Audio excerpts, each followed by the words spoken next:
আসসালামু আলাইকুম, কেমন আছেন সকলেই? আশা করি অনেক ভালো আছেন। আমিও আল্লাহর রহমতে অনেক ভালো আছি। তো নতুন একটি ভিডিও নিয়ে আসলাম। এই ভিডিওতে আমি দেখাবো সৌদি আরবে কিভাবে রাস্তার কাজ হয়, কিভাবে রাস্তা মেরামত করে এবং মেরামত কাজ শেষ না হতে হতে পিছন দিয়ে গাড়ি চলাচল শুরু হয়ে যায়। তাতে রাস্তার কোনো ক্ষয়ক্ষতি হয়নি, কারণ ওখানে আমি উপস্থিত ছিলাম।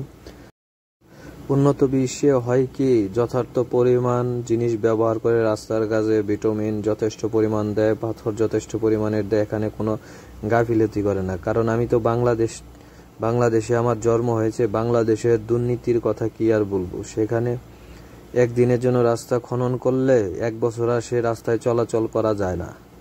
তো যাই হোক, যে কথা বলতেছিলাম, তো আমি খুব সুন্দরভাবে রাস্তার কাজ চলতেছে, সেটাই আমি আপনাদের দেখানোর চেষ্টা করব। একজন লোক মনিটরের মাধ্যমে মেশিনটি হাইড্রোলিক প্রেসার যুক্ত মেশিনটাকে নিয়ন্ত্রণ করতেছে। তো দেখেন, এখানে একটি কর্নার আছে সামনে। এখানে মেশিনটি বেজে যাবে, বেদায় বা মাল এখানে যথাযথ পৌঁছাবে না। তাই মেশিনটি এখানে বন্ধ করে চাপিয়ে নিল, হাইড্রোলিক প্রেসারটা কমিয়ে নিল এবং অন্য একজন মানুষ এসে এই কর্নারটা যথেষ্ট পরিমাণ ভিটামিন দিয়ে ভরে দিবে। এবং গাড়ির থেকে কিন্তু এই মেশিনে মাল যথার্থ পরিমাণ ভাবে পড়তেছে এবং রাস্তাটা এত পুরুত্ব এবং এত মোটা হচ্ছে। পিছন দিক থেকে কিন্তু তার সাথে সাথে দুটি গাড়ি সে রাস্তা খুব প্রেসারের সাহায্যে সেই রাস্তা মেরামত করছে। একদম মসৃণভাবে পাথরগুলো মিশিয়ে যাচ্ছে, চাপের সাথে সাথে চলার উপযোগী করতেছে। কোনো একটি জায়গায় ফাঁকা নেই যেখানে একটু পরিমাণ পানি জমে থাকবে বা নরম থাকবে। কোনো জায়গায় এরকম থাকার কোনো সুযোগ নেই।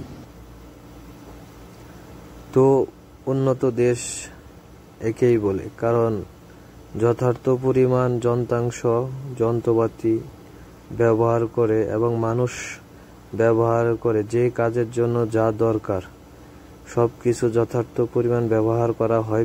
বিদায় উন্নত দেশ এত ভালো, কারণ এখানে দুর্নীতি করার কোনো জায়গা নাই, 2 নাম্বারি করার কোনো জায়গা নাই। আর 2 নাম্বারি করলেও খুব একটা যে করতে পারে আমাদের মনে হয় না। যারা প্রবাসে থাকে তারাই জানে। আর এই মেশিনটি আপনারা দেখতেছেন, দেখেন মেশিনটি কি হয়। মেশিনটি হাইড্রোলিক প্রেসারের মাধ্যমে সব কাজ নিয়ন্ত্রণ করে।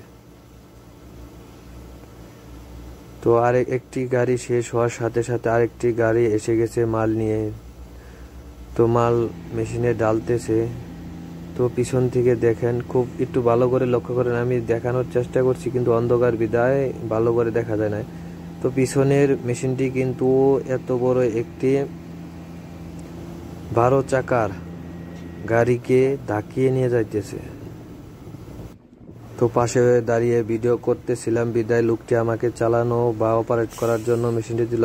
মেশিনটি চালানো খুব সহজ, সাউন্ড বাড়ানো ভলিউমের মতো হয়, যেদিক নিবে ওদিকেই যাবে। তো আসসালামু আলাইকুম, আপনারা সকলে ভালো থাকবেন, আমার পাশে থাকবেন, আমাকে সাপোর্ট করবেন। আমার